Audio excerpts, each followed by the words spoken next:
started focusing through the scope. I've got this sign there for the Simmons Freeway that is fixing to come into my field of fire.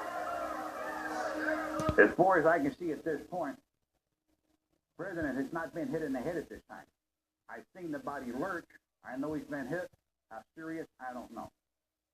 But my last instructions was we're going for headshots. If you have to take a shot, take it. But don't fire unless it's a necessity, unless you really have to. Well, I was aiming for his right eye, which to me is the left side of his head looking head on. But for him, it would be his right eye. And once I pull the trigger, I'm right in on it. And it's almost like looking 6 feet away from the scope. And we noticed a lot of commotion as it started coming into view. As I squeezed, take off my round, his head moved forward. I missed, and I coming right along the temple, just right behind the eye.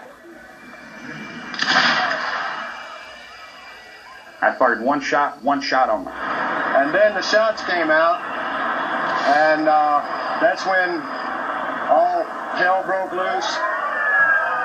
I never saw Mr. Nicoletti shoot Kennedy, but I know he was the man in the Dow Tech building, the man supposed to be doing the shooting.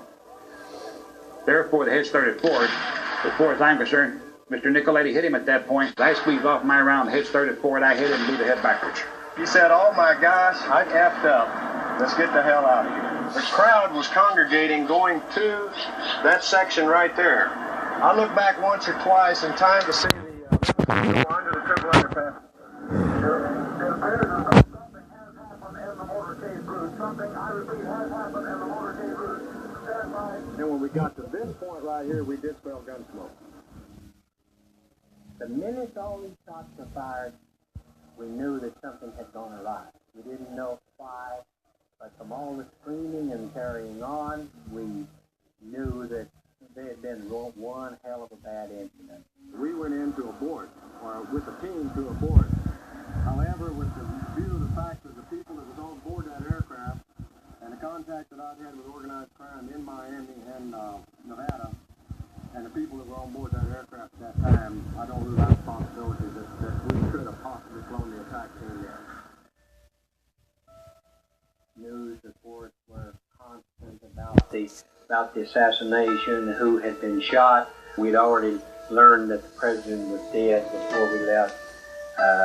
We learned that Connolly was going to survive. We learned that according to the news reports, that the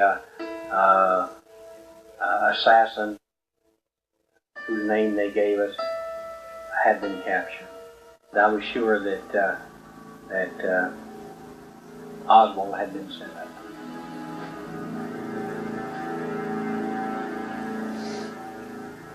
Within an hour of the Kennedy assassination, a young ex-Marine named Lee Harvey Oswald was arrested for slipping in a South Dallas movie theater without paying.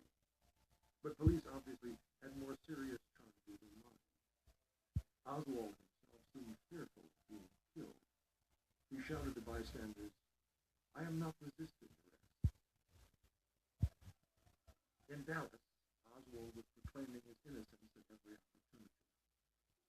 I don't shoot anybody, sir. I haven't been told what I need it for. You have a lawyer? No, sir, I don't. He even claimed to be a patsy, one who had been set up to take the blame for the real.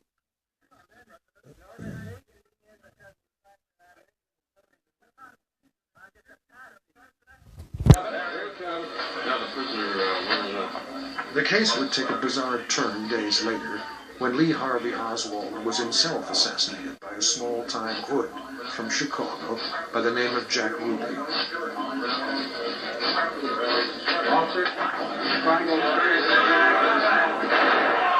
been shot.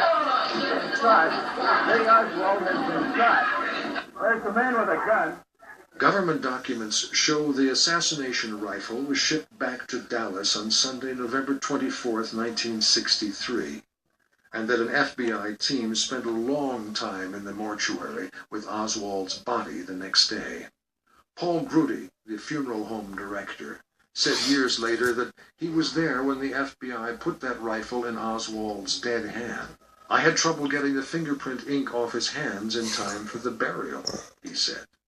Other seemingly strong evidence against Oswald fell apart under closer study. This Dallas police evidence sheet shows only 2 fired cartridges were recovered in the book depository. Days later, a 3rd cartridge conveniently turned up. The bottom of the evidence sheet carries a line showing a paraffin test on Oswald, indicating no gunpowder on his hands or face, only nitrates on his hands, which could have come from any number of sources. Yet this evidence supporting Oswald's innocence was deleted from the sheet as presented by the Warren Commission.